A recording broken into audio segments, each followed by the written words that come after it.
Right, okay, it's just gone 1 o'clock, so I think we've got quite a few people joining us as we speak. So welcome everybody. Today we're talking about how to build your business during a recession, how to bounce back when crisis has hit. And we've got a great panel. We've got Vicki from, I should have checked with Fugu? Yeah, Fugu PR, who set up her business in 2009. And Darren Hickman, who is the MD of ComplianceAssist, member in Falmer. And they're both going to be talking about their experience. And also my colleague Daisy, who is going to start us off with a few slides on evidence of what's happened to the economy in previous crisis moments. So I'll pass over to you, Daisy.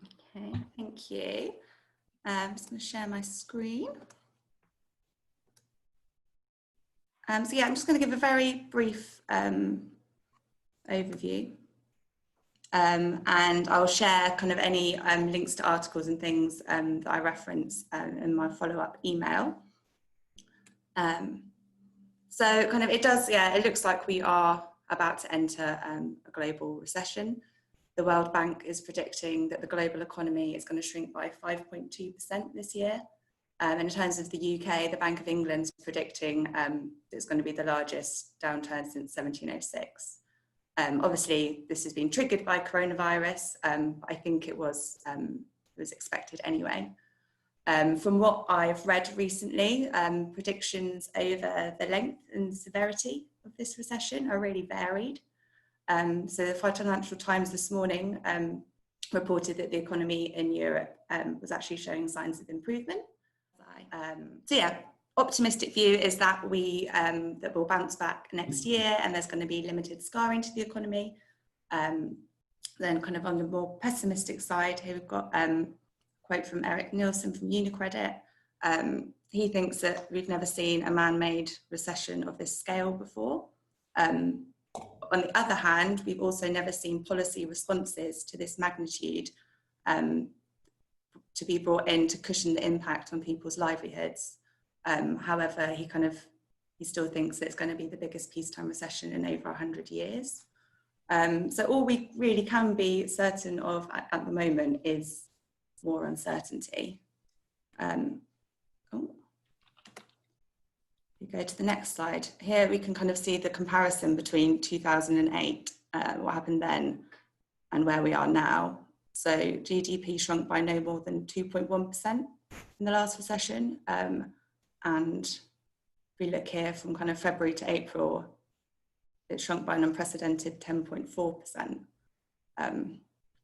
But end of the doom and gloom for now. On a positive note, the kind of a commonly cited statistic is that 50% of the Fortune 500 companies were started during hard economic times.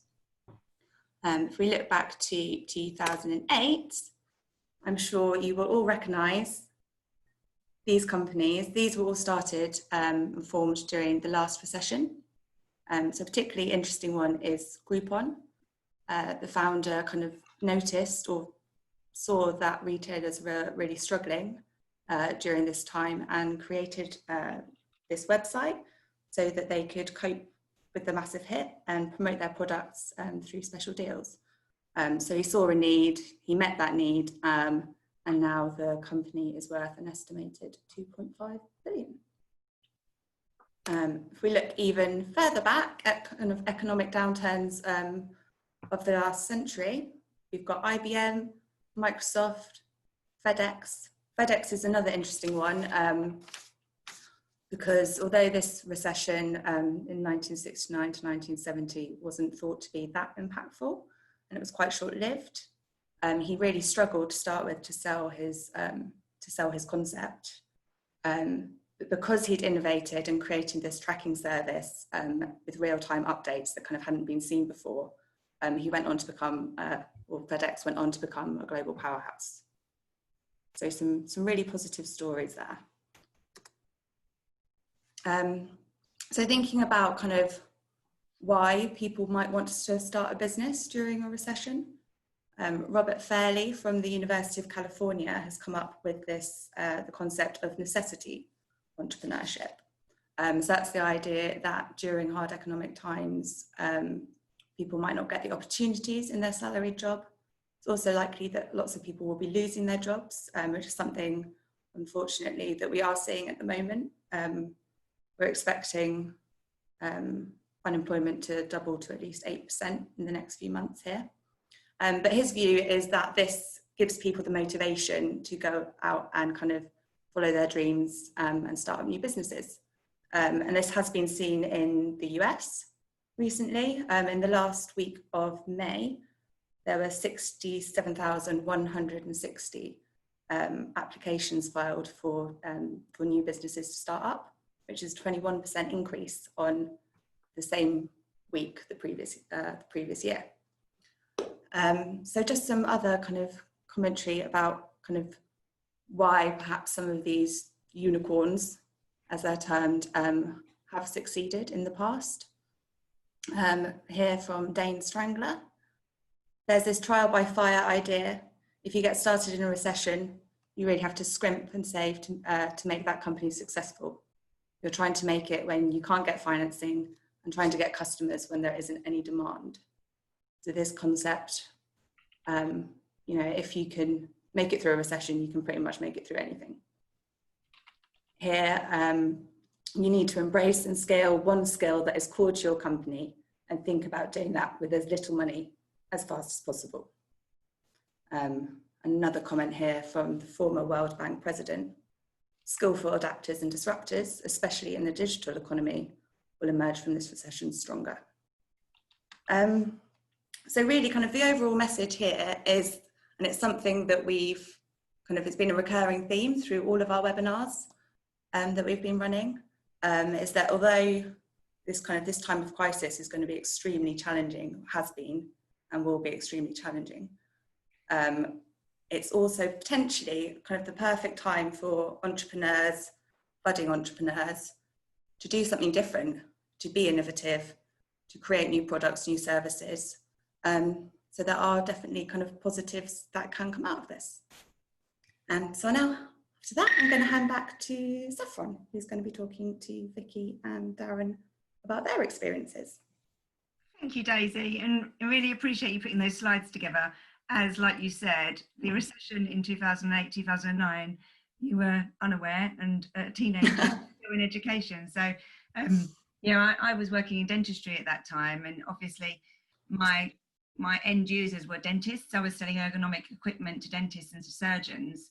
Their end users were consumers. So the effects didn't really rub on to us until the sort of 2010, 2011.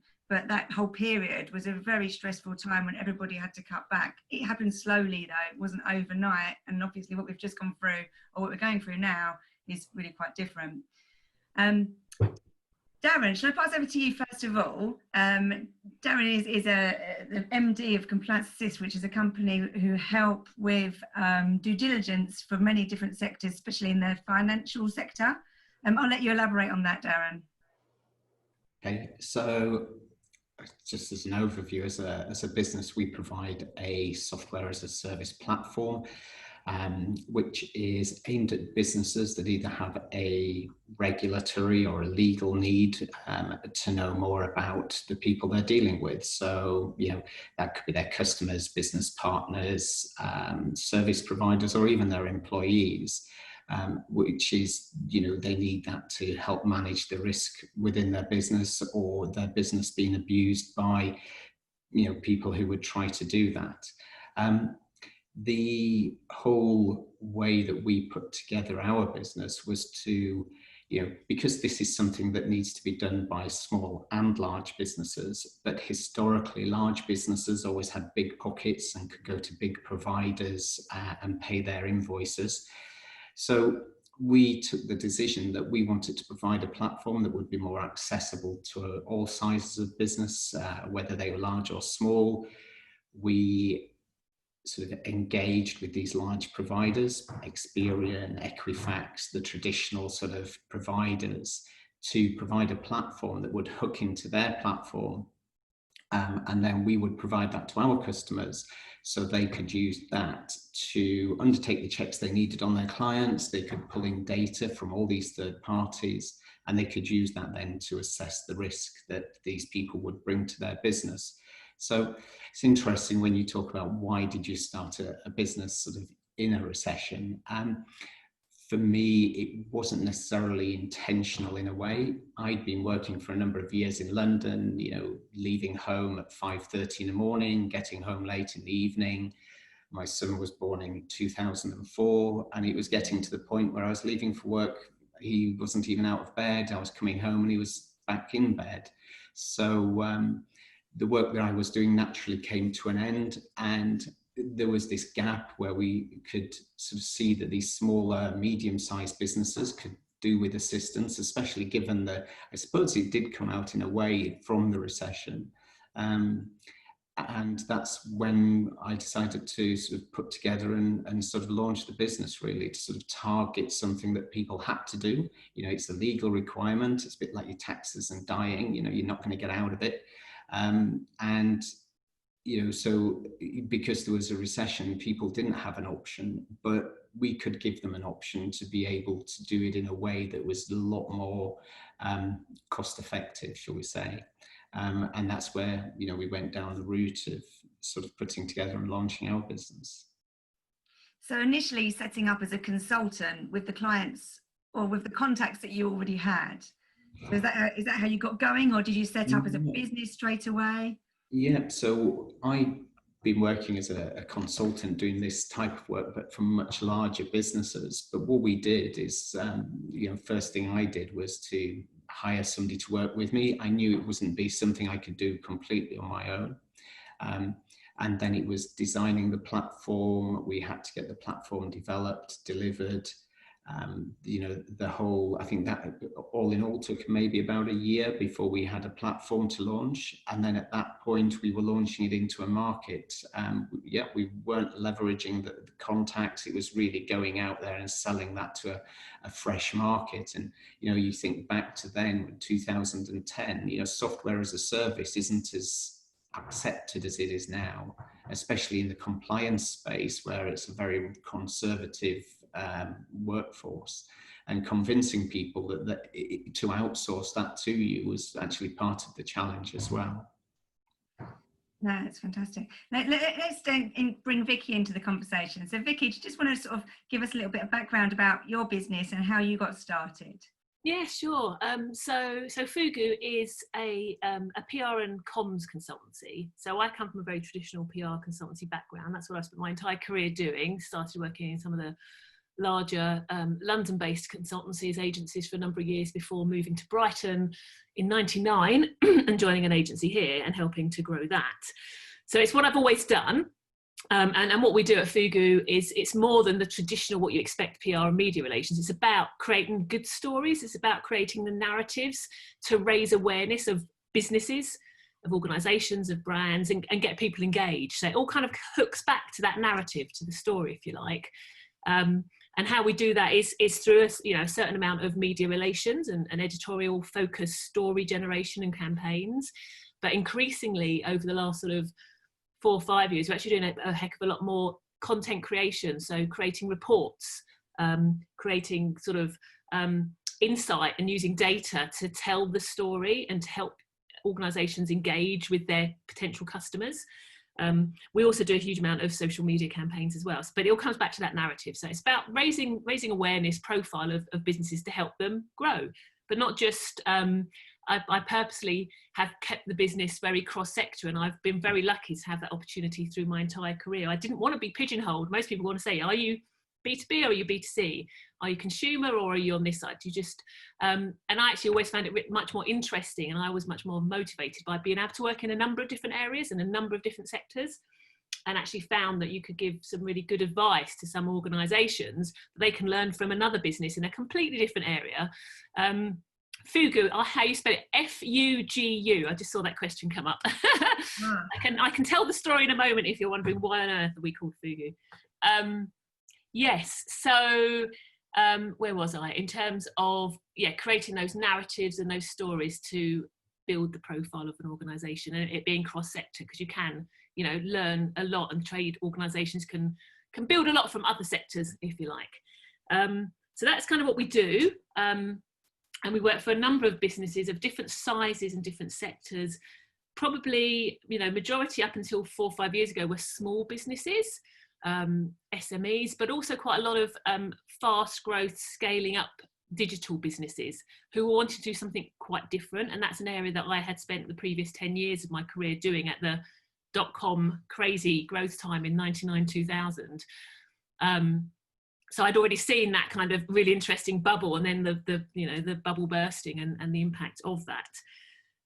So that's what we do. So it's, developing campaigns, telling stories, creating content, helping our clients grow by getting their story out there effectively. But I guess in terms of why did I set Fugu up in 2010, we were officially born, but I'd been working in the business for about 1.5 years before that.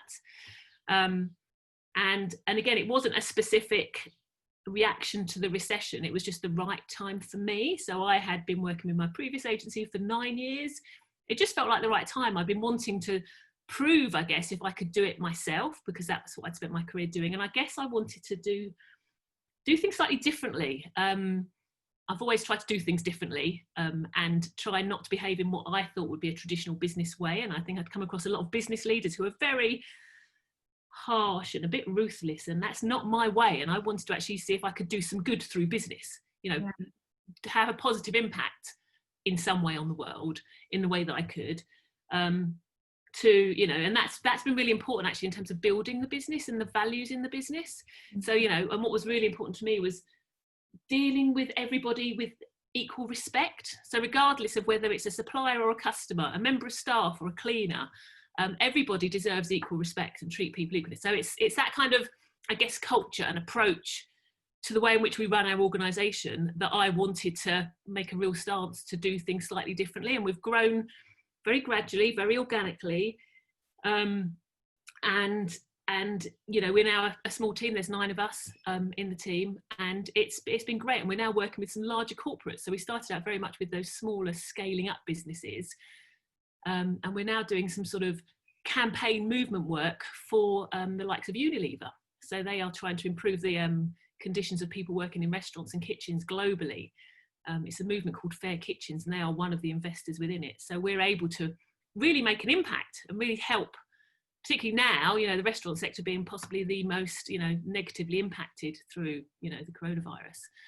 So it's great in terms of being able to work with large organisations. We also work with BSI, the standards industry body. So we create quite a lot of content for them to try and make it more engaging and interesting, to help them gain more large corporates, international, but as well as small businesses to help them improve their operations. So that's hopefully a bit of a round overview. Yeah, really interesting. Just as a response to that, because I think lots of the people probably listening in are generally, our audience is quite a lot of consultants or small businesses, and they're all looking for those lucky opportunities where you get to work with those large companies. So the Unilever opportunity, for instance, did you have to bid for that, or did it come from a personal recommendation from somebody from the reputation you have? It's all come through contacts building up over time, just consistently doing a good job. And people buy people, don't they? I mean, there's a lot of great agencies doing great work.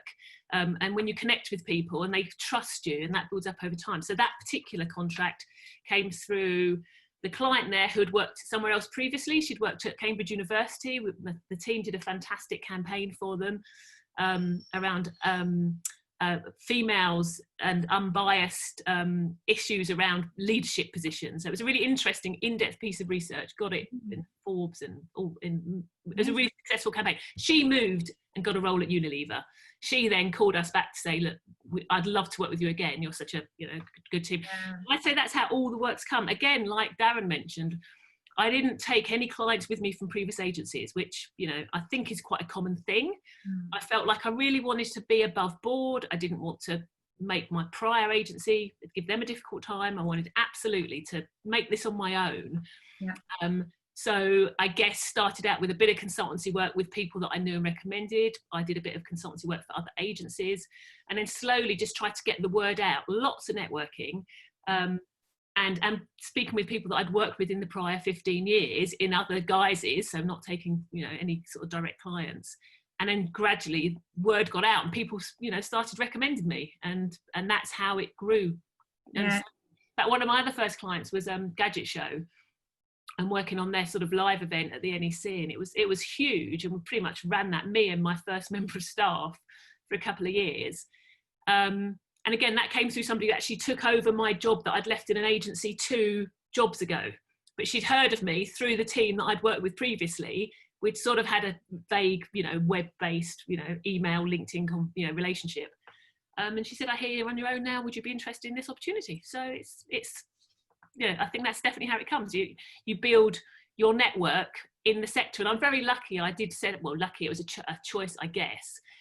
But I chose to set up a business in the sector that I'd been trained in and spent my career in. I didn't set up from scratch in a brand new kind of area, which I think makes a difference. And I think something you said earlier as well around, there's a lot of luck involved as well. There is a bit of being in the right place at the right time, but keep the momentum going and just keep that hard work going and keep pushing those slightly shut doors, and network like crazy. And it does, hopefully, if you're in those right places, having the right conversations, eventually, I think it does. I don't know who said it, but the saying "no such thing as luck" is probably quite relevant to the story you just told. It sounds like you worked really hard. You knew your business, you knew your niche, and your reputation still does, take one step ahead of you, because you're always making sure you're doing things the way you should be doing. So there's never going to be anybody, tarnishing that. And that's really important for anyone setting up on their own, to make sure that they've got their own personal brand, their own brand they're going to teach others about,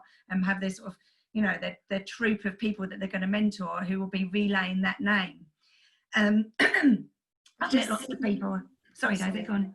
I just got seen a question come in from Sid for you, Vicki. Has the organic growth matched your business projections, and how has Fair Kitchens fitted with your business aims?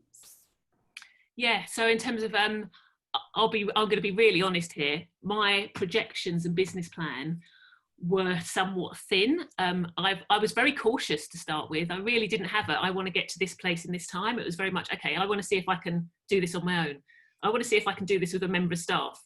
I want to see if I can do this and grow a little bit next year. So I was possibly shirking away from putting too many big targets in place, maybe. And I'd say I'm probably still in a similar position, other than incremental growth and try not to dip too much. So yeah, was that the question in terms of how so organic? So it's absolutely, I've always wanted to grow organically, generally, slowly. And I think I'd also spent time in a previous agency when we did a crazy growth between that kind of digital.com boom, and then I saw the impact that had on the culture, on the business, and it was really hard to sustain that. And then we went through a bit of a dip and we kind of leveled off. But I went through the emotional pain, I think, in my 20s of learning how hard that is on everybody. So I haven't wanted that directly. I just wanted to be good, gradual, and in line with our culture and our values. In terms of the Fair Kitchens and Unilever question, has it fitted with the business aims? Really well, actually, because it's all about having a positive impact and helping and supporting and advising the world. It's not just about making people richer. It's about actually having a positive impact. So it's very values driven. It's very it's very much aimed at supporting people working in the restaurant and hospitality trade globally, and giving them advice and support and ideas and a community. That's something that's also very connected to my values, to our business values, is creating communities that are self-helping and supporting, and peer groups. So I'd say it really is supporting, even though I was possibly a little bit wary of working with large corporates, to be honest, because I wanted to do things differently. And one of my other motivations, I didn't want to get involved in politics. I think I'd spent too much time working where nothing gets done, because you just spend your whole time dealing with politics and processes and organisational kind of issues and speaking to the right people at the right time. I just want to do a good job and get on with it and not waste time, quite frankly. And maybe that came out of having 2 young children and time was short, and I'd wasted too much time, perhaps, I don't know. So I guess that was a fear of working with corporates. But I think we can inject a bit of maybe more of a startup, more agile way for them to make things happen a bit faster, albeit the frustrations you get when you're supplying those as well. But no, it's been a really good experience for the whole team. Yeah, it's interesting, a couple of things you said there, because we've done the same. We didn't go out to grow the business really, really quickly. The idea was that we would grow it organically, we would grow it, we do marketing, but not to the level that we've seen maybe competitors do. And that has saved us, huge amounts of money growing in that way. And now we look at where we are, and as a business, we are not owned by VC companies. We are not owned by investors. We are owned by ourselves. We can do what we want to do. We can do what we feel is right for our customers. Our customer comes to us and says, can you provide this via your solution to help us? And, if we feel that fits with what we want to do as a business, we can do that for them. And, I think having that sort of approach is much better. And as you said, we've got a lot of customers through referrals. Yeah, a lot of them. So for example, we work with MasterCard. We actually started by dealing with a small company, but smallish company that was actually then bought by MasterCard, but they decided to keep us on board. Another client of ours, we started working with them. They were bought by a bigger company. They then decided to roll us out Europe-wide.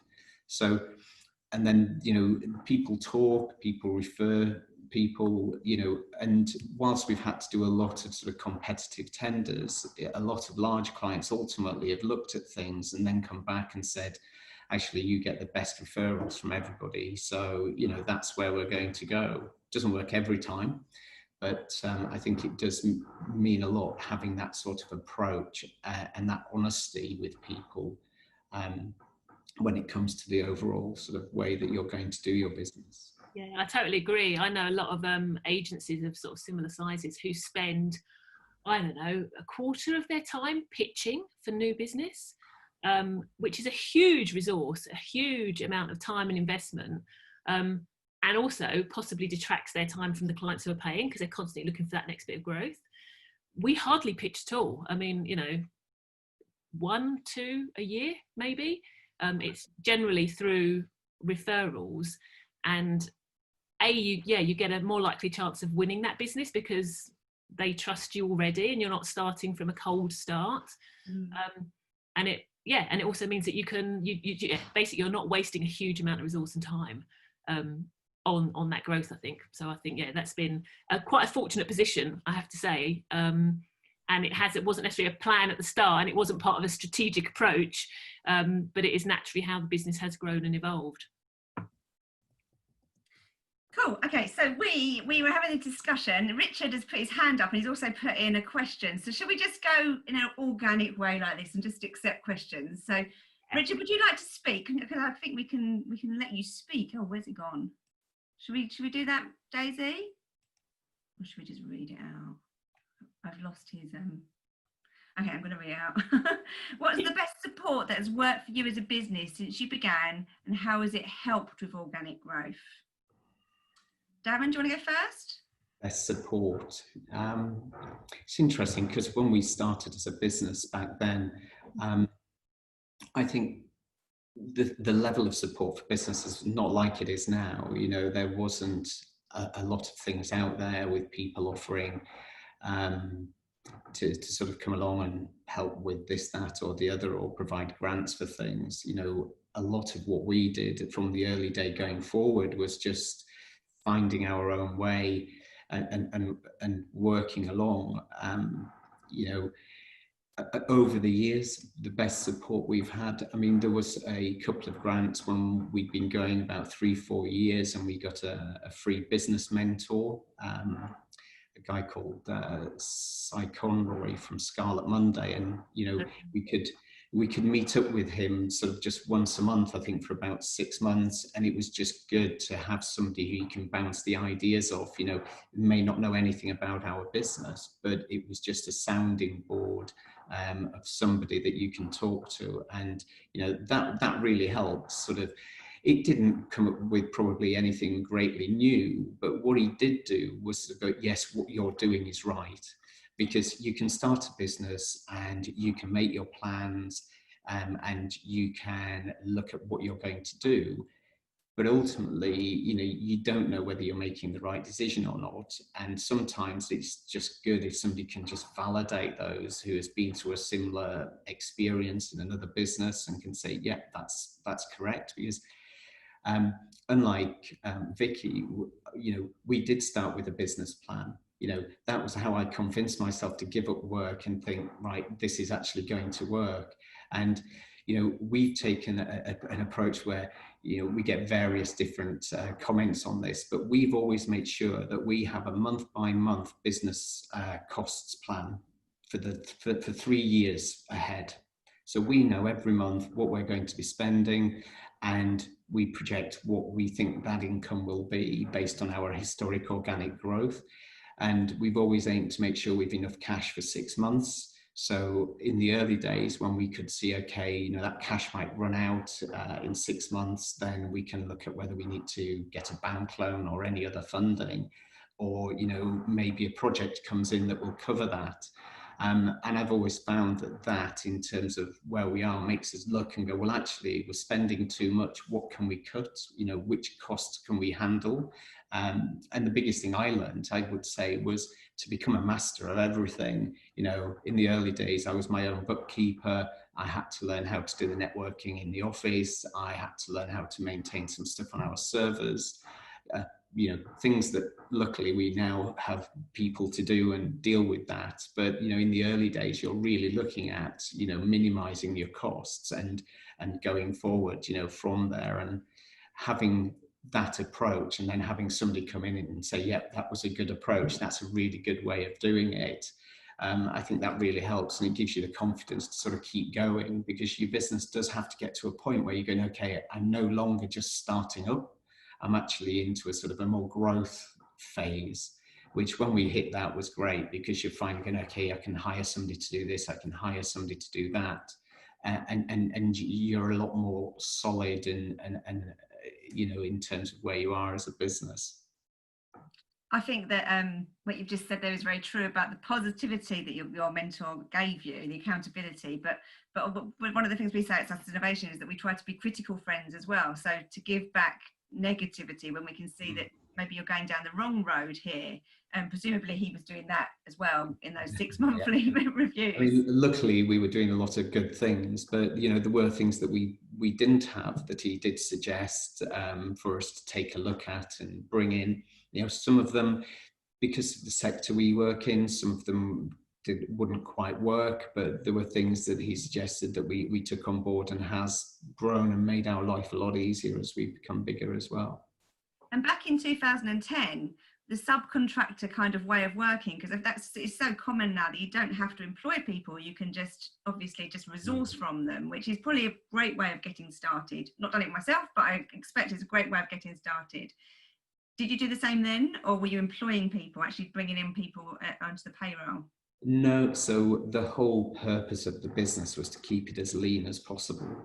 So in the early days, I hired one person to work with me, because we just had so much to do in terms of testing the development and everything. But when it came to how the technology platform, developing that was all put out to tender. We've always worked with third parties where we engage them for various pieces of work. We now have long-standing relationships that work really well.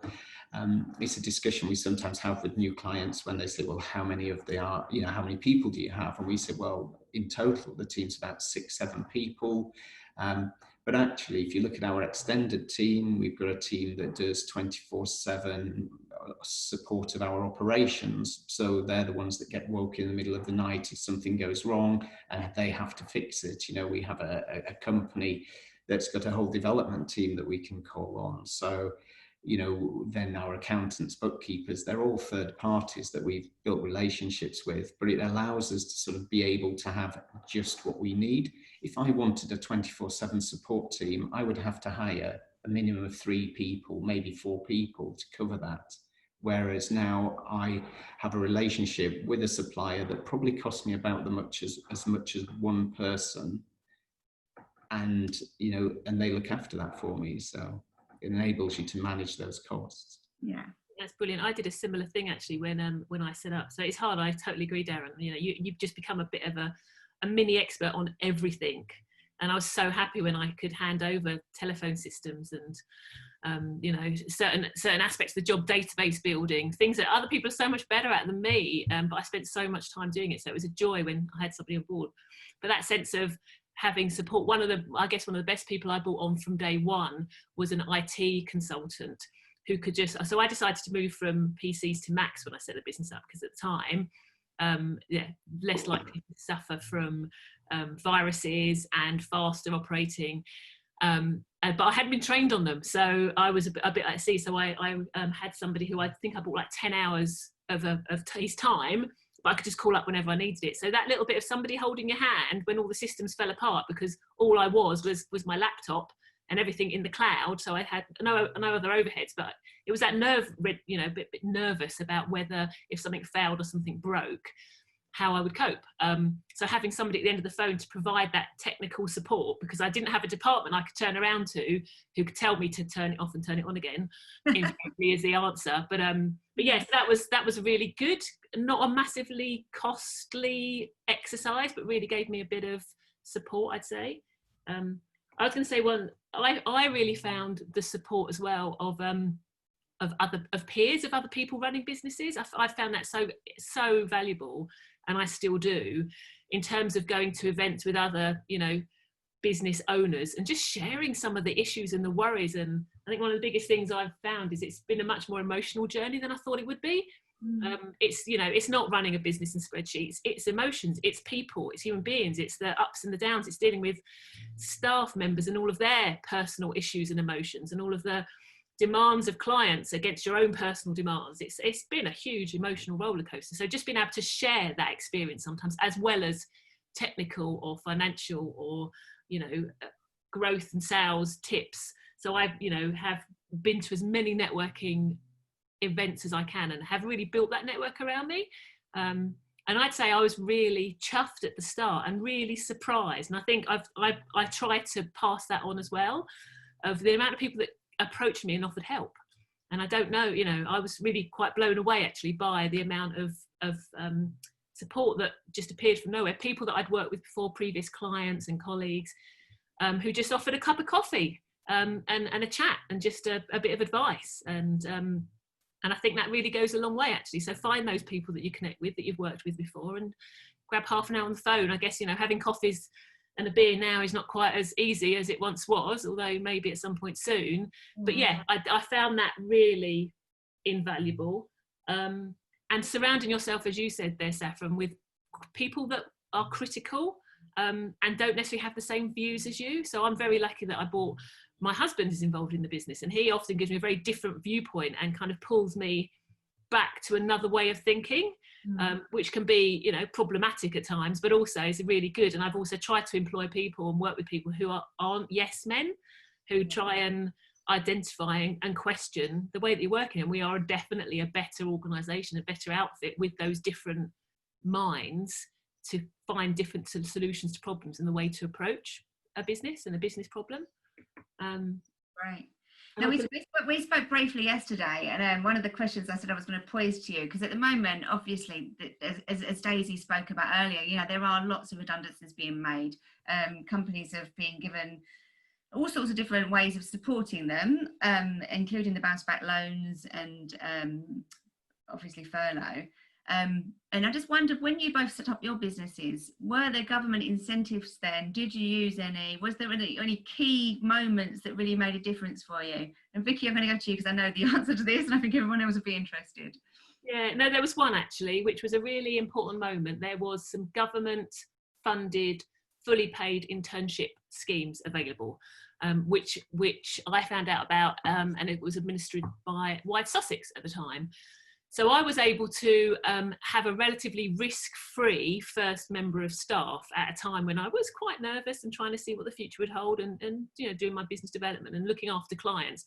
Effectively, I was working from sort of, you know, I don't know, 7 or 8 a.m. until 10, 11, 12 p.m. most days, and thinking this is just crazy, because there's a lot of legwork involved in making a campaign work. So maybe now is the time to get some support, but I was nervous about being responsible for somebody else's income and salary.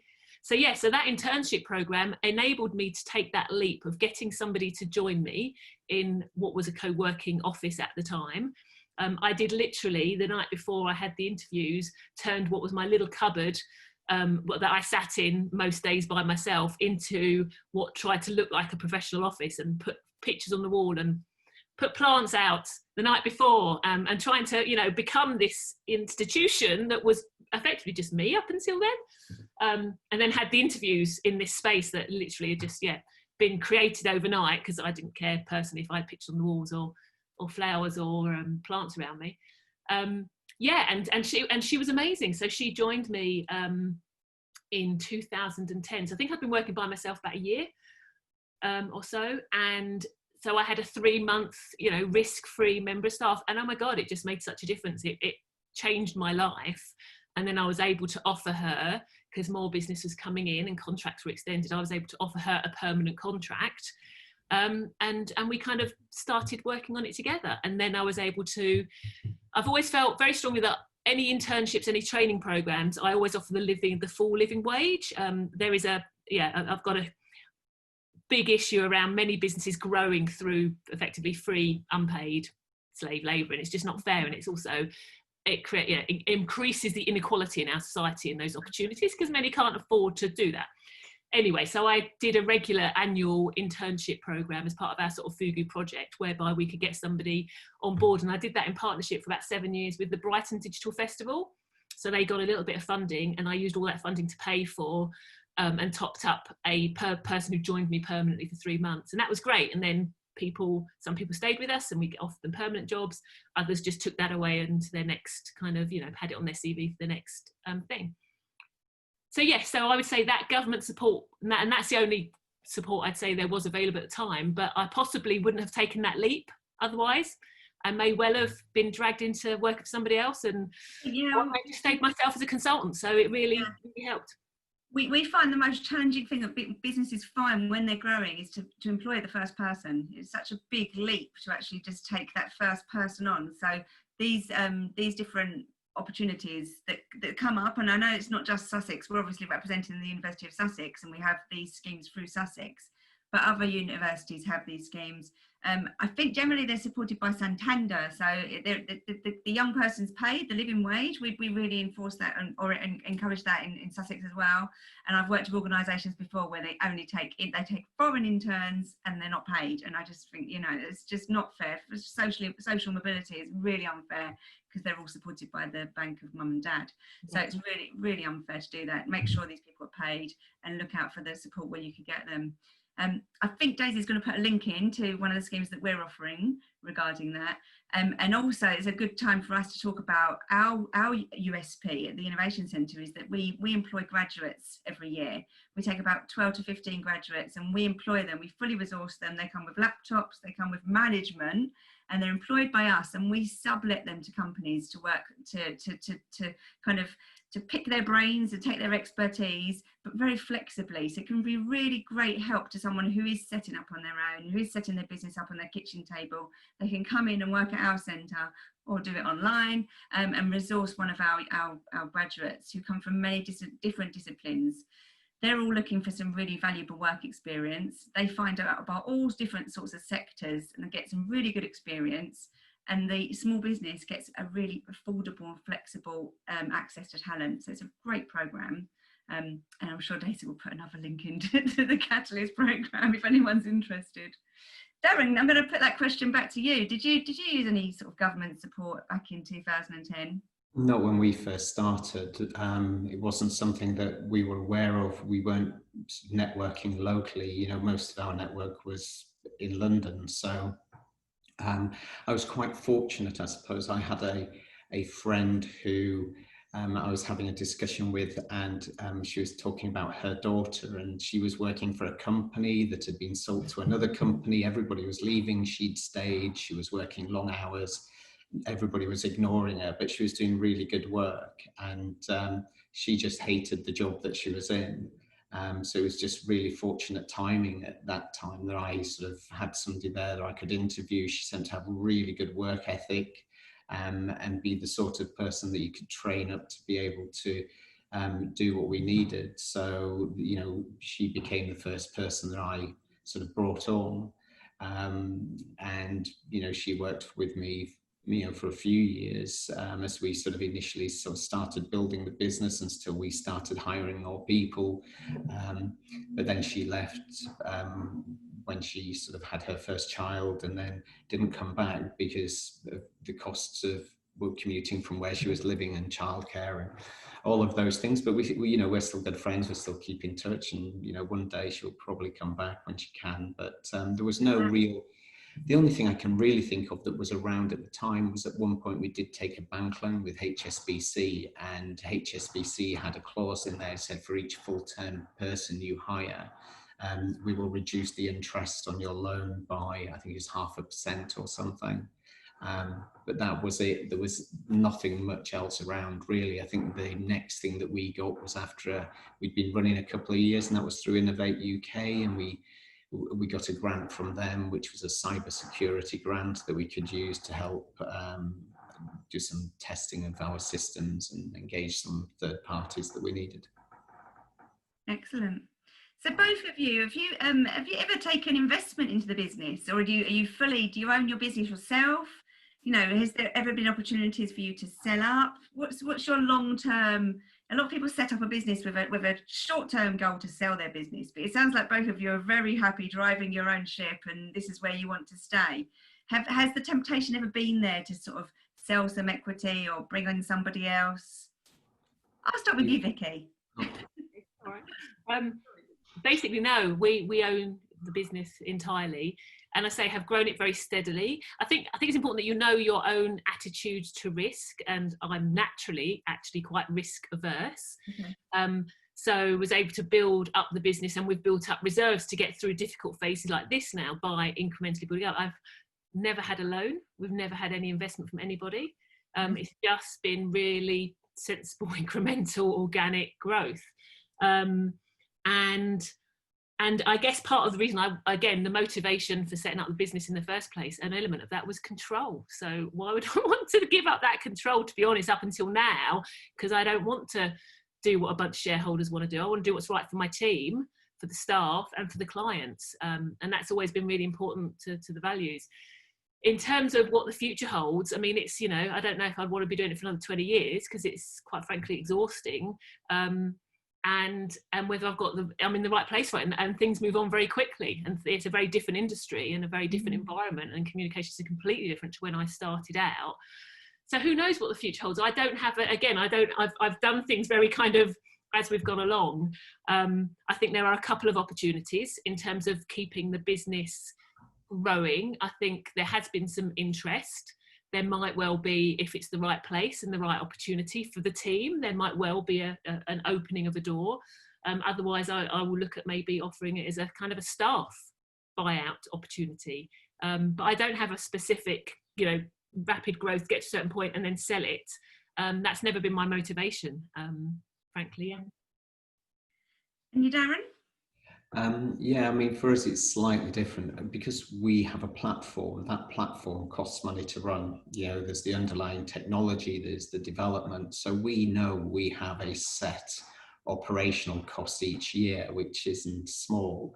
You know, so that cost needs to be met. So in the sort of early days, we tried to keep that as low as we could, but there is a minimum, you know, that we couldn't go below. So I was lucky that I was able to fund that to start with, and then we got to a point where we started winning larger clients, so the amount of funding we had to put in to break even was less, but we managed to sort of keep going to the point where, you know, we've, between sort of our own funds, myself, my partner, and then bank loans, we managed to cover everything. And you know, we're now getting to a point that I think the last loan that we took is about to be paid off in the coming year. So in theory, by then the company will be debt free. It will have repaid me everything that I put in. It will have repaid all the loans that we've got. But we had to take them. In terms of investment from outside, it has been offered. It's not something that we've gone ahead with. We've been approached by quite large companies, a couple from the US, that were looking to sort of purchase us and merge us with other businesses and repackages. But that's something that we've sort of, it doesn't fit with what we want to do at this time. And I never really wanted to get to a point where, you know, I spend all my days wondering whether we've pushed enough sales to be able to meet figures. You know, like Vicki was saying, when it comes to doing tenders, you know, we'll do a handful a year. You know, the majority of growth is organic. Our clients that we've got, adding us into new places, that works for us. You know, it meets our targets that we've got internally, which are, you know, quite, you know, I'm quite happy with those targets. And so long as we're keeping going in that direction, you know, I wouldn't see a reason. I mean, interestingly, there was somebody I know who started a very similar business to me back in 2010. And when you compare the businesses now, you know, they as a business have got a turnover that's about 4 or 5 times our turnover. But the difference is I own my company, he owns 10% of his company, and the rest is owned by investors. You know, and they have had to take millions of pounds worth of investment, and the majority of that tends to be going on marketing. So, you know, salaries, I presume he's got more bodies, more people involved. You know, they've grown a team. They've got 30, 40 people, and I suppose this is where the question goes: is, you know, what's your motivation? I suppose if you want to grow quick, sell, and make some money, taking investment is probably a good path, you know, because you can do that in a rapid way.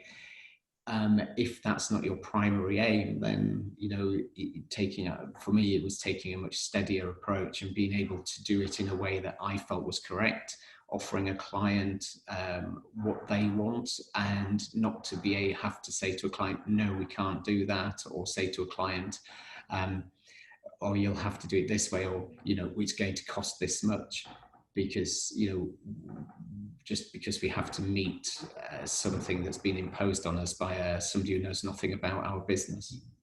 Yeah, I couldn't agree more. And I think what you said there, Darren, about motivation is really important. I think anyone setting up a business, really understand what is your motivation. You know, obviously if it is to grow, to sell, to make shed loads of cash, you know that, understand that, build a plan towards that. But it doesn't have to be that. I mean, again, I think when I started out, I thought that's what you had to be. That's what, or before I set up, that's what businesses had to be. But actually, you know, doing things slightly differently, having a positive impact, looking after each other, and maybe having more of the lifestyle that you want is not a bad thing, you know, if that's what you want to achieve. But try and understand that and set those goals in. So your motivations might be social, environmental, personal, you know, family, whatever it is. Be clear about that, and that is as valuable as the next business that may have very different motivations, and that helps you make decisions, I think, along the way. Unfortunately, lots of other business leaders, I think, and business environments, the first question they ask is, how many people have you got now? How much have you grown? What's your turnover? And actually, who cares, really? They're all slightly ego-driven ways of measuring success.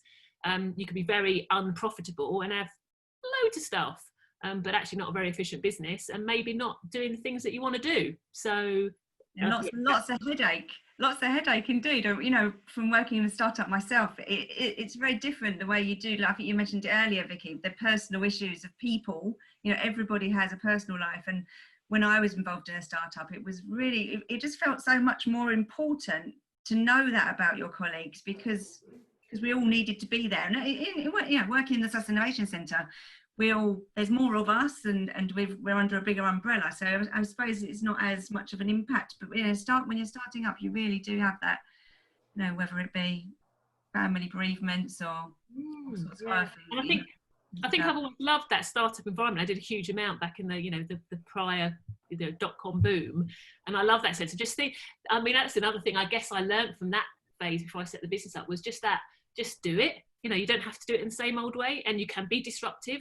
One of my first clients was also Crunch Accounting, a local business that set up around the same time and tried to find a disruptive, different way to, you know, for small business owners and freelancers to manage their own accounts service without a huge cost. And he did a software as a service type offering whilst having, you know, the accountant at the end of the phone to support you. So it was an opportunity that came out in the recession, and we helped grow them, and they're one of the fastest growing accountancy firms. But yeah, I just think there are different ways of doing it, and I think I learned from him actually, and from other people I worked with in the previous decade. There are lots of reasons not to do it. You know, just do it. Just get on and do it and give it a go. Yeah, don't think too much and go for it. Don't think too much. Get lots of advice. Talk to loads of people, but don't necessarily have to do what they say. I've talked to loads of people and have ignored what a lot of people have said and stuck by my guns, and people have thought I've been a bit insane. I think one of the first friends I told when I said I was setting up a business in the last recession, she thought I was absolutely insane and made me literally cry of, oh my God, why am I doing this? Am I insane? I had 2 young children. I'd never run my own business. But you know what? It was just one of those. I'd had people around me saying, just do it. What's the worst that's going to happen? You go back to a day job afterwards. You lose a bit of cash along the way. You don't fulfill your dreams at that particular time, but you know you're giving it a go. Yeah, exactly. And I think that one of the things you said earlier as well about having a diverse audience or diverse clients. I've come from the dental background, and with the businesses we work with at the Sussex Innovation Centre as well. You know, if you dig deep into one sector, you really become an expert in that field. But you've gone against that advice, which is very common advice, to niche, to find out who your audience is. You've gone against that. But I can see how that would, you know, especially for some of our clients whose clients are specifically hospitality or travel and tourism, that the knock-on effect now to them is immense. Whereas if you kept diverse, you've got an opportunity to maintain. So yeah, that's really, I don't have all my eggs in one basket, so it's not been such a dismal impact. You know, there's been a bit of an impact, obviously, but quite a big impact, obviously, from what's happening now. But my risk is spread, which has actually put us in a really fortunate position, not by a strategic reason, but that's because that's what I wanted to do, and that felt right, and that was my motivation. So. No, it's brilliant. Thank you both so much. We've managed to keep talking for nearly an hour, which is great. We don't have many questions. I don't know if anybody wants to quickly throw in some questions right at the end there, but I'm going to pass back to Daisy, who is going to give some insight into how people, if they do want to, you know, at this time start to get going, how Sussex Innovation Centre can help them. Yeah, so thank you. So obviously we've got centres both in Falmer and Croydon, and anyone who joined early on heard that we will soon be opening our centre in the centre of Brighton as well.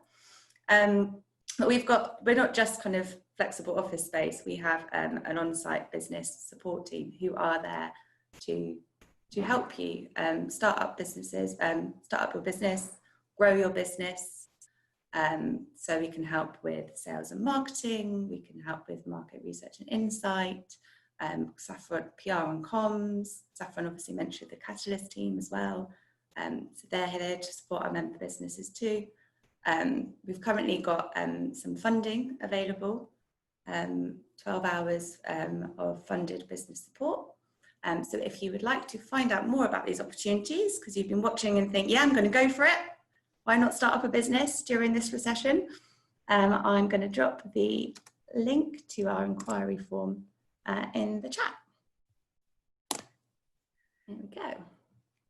I think, Darren, there was a question for you. Are you going to answer that? Yeah, there was one from Lisa. I was going to drop her an email afterwards with that detail on there, so that was fine. I just noticed there was another one in there regarding the whether the international students are covered by the internship programme. Another one that's done through the library at Sussex University does cover their international students, because I think one of the first ones that we had was a Portuguese graduate who came to join us and did an internship with us before moving on to Canada. But we've had quite a few through there, be it international or UK based. And I think one thing that we always found in the early days why we managed to attract the people was that whilst there was a grant, we always topped that up as well, you know, to make sure we were offering a reasonable wage. And it was amazing how many places through the Careers Hub was only offering the minimum that was required by the grant scheme, as opposed to making it a reasonable salary and things like that. So, but yeah, so that is available. Thank you. So great, thank you everyone for joining us today. Thanks so much. Hopefully that was informative to everybody. And Daisy, what's on next week? What's our webinar next week? We're looking at apps. So if you'd like to find out more about app development, come along to this one. This is week 14. It'll be week 14 next week, which is crazy.